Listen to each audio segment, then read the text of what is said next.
Os homens esforçaram-se para responder a esta pergunta, mas ainda não há resposta digna de nome.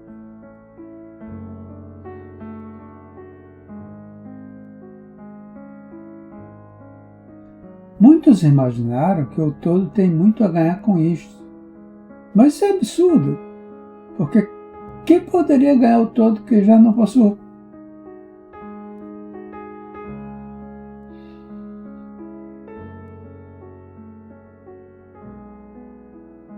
Outros deram a resposta na ideia que o todo quis que tudo amasse, e outros que ele criou por prazer e divertimento, ou porque estava só, ou para manifestar o seu poder.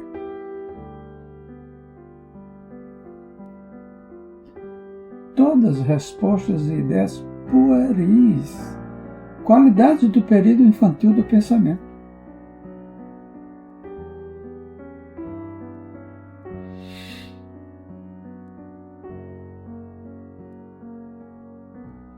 Outros acreditaram descobrir o mistério afirmando que o todo achou-se impelido a criar pela razão da sua própria natureza interna, o seu instinto criador. Esta ideia é mais adiantada que as outras, mas o seu ponto fraco está na ideia de que o todo é impelido por alguma coisa, que é interna, que é externa.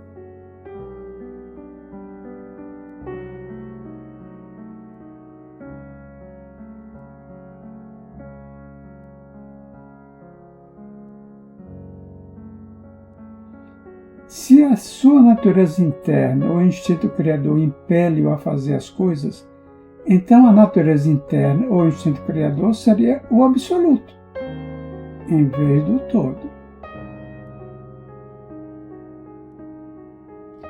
E neste caso, esta parte da proposição está errada.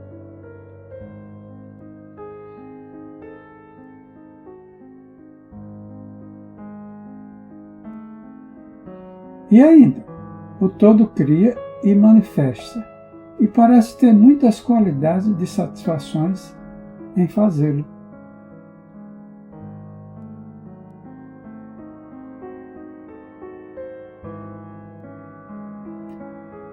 E é difícil de escapar da conclusão que, em grau infinito, ele poderia ter o que corresponde no homem a uma natureza inata, ou um instinto criador correspondente a um infinito desejo e vontade.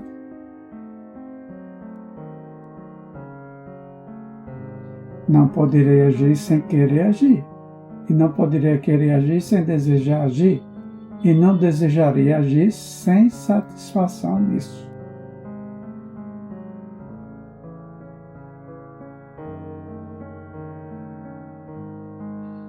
E todas estas coisas pertenceriam à natureza infinita e podem ser consideradas como estando de acordo com a lei de correspondência.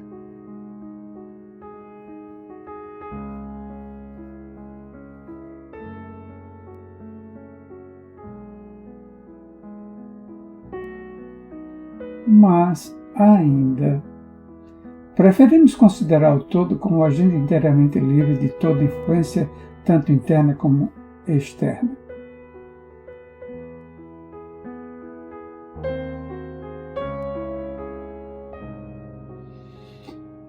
Isto é o problema que se apoia na raiz da dificuldade e a dificuldade que se apoia na raiz do problema.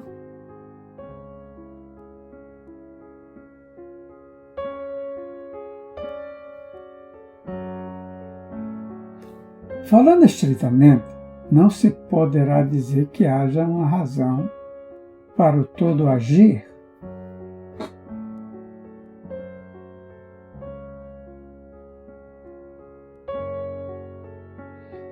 Porque uma razão implica uma causa, e o todo está acima da causa e do efeito.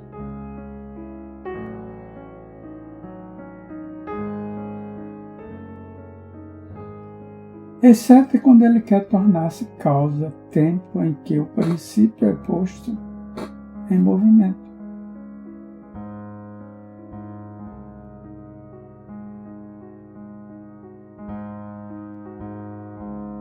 Assim dizeis, o assunto é incompreensível, justamente como o todo é incognoscível.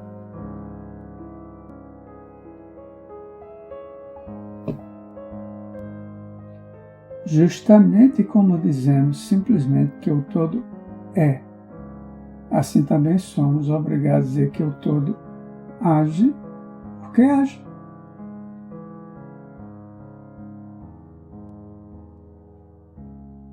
Enfim, o todo é toda razão em si mesma, toda lei em si mesma, toda ação em si mesma.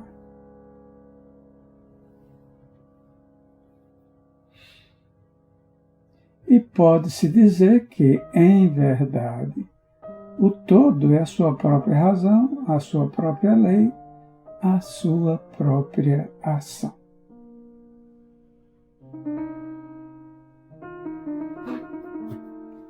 Ou que o todo, a sua razão, a sua ação, a sua lei são um, com todos esses nomes sendo de uma só coisa.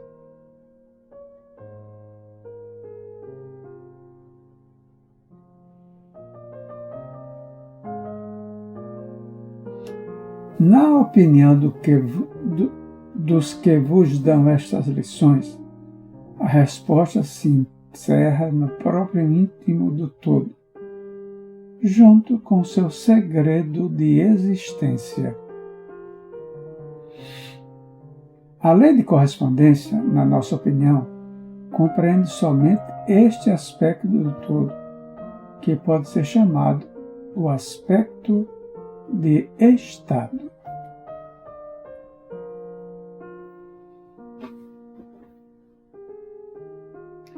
O lado oposto desse aspecto é o aspecto de existência, no qual todas as leis perdem-se na lei, todos os princípios emergem no princípio. E o todo, o princípio e a existência são idênticos entre si, uns aos outros.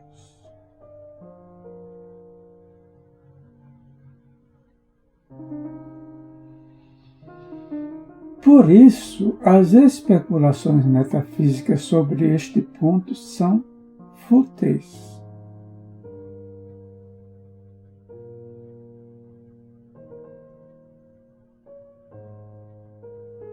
Entramos aqui no assunto simplesmente para mostrar que conhecemos a pergunta e também o absurdo das respostas ordinárias das metafísicas e teologias.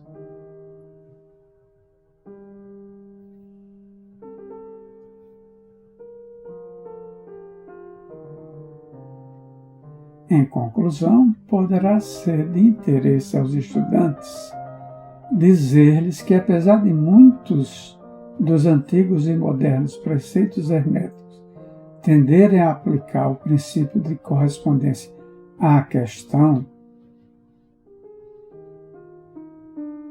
com que resulta a conclusão da natureza íntima.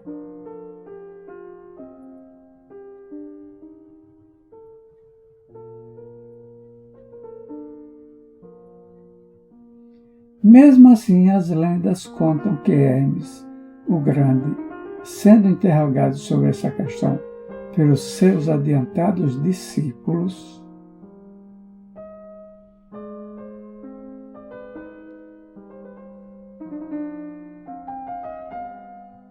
respondeu-lhes, fechando seus lábios com firmeza e não dizendo uma palavra, indicando que não havia resposta.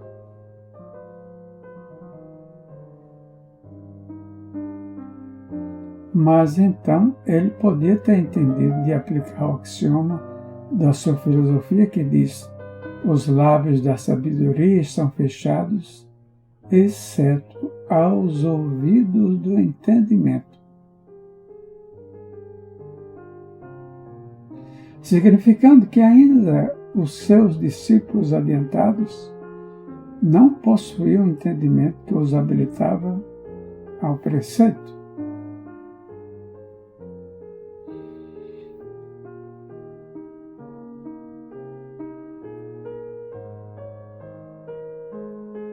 Seja como for, se Hermes possuiu o segredo, ele deixou de o comunicar, e embora o mundo tome muito interesse, os lábios de Hermes estão fechados a este respeito.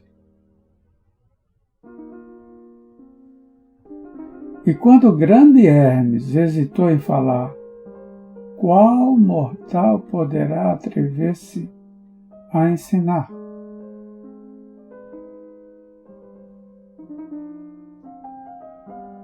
Porém, deveis lembrar que, ainda que seja aquela a resposta deste problema, se porventura há uma resposta, permanece a verdade que, enquanto tudo está no todo, é também verdade que o todo está em tudo.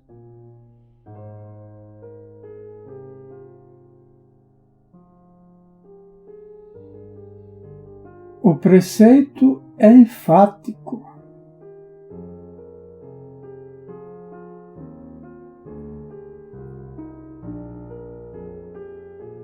E podemos acrescentar-lhe as palavras conclusivas de citação.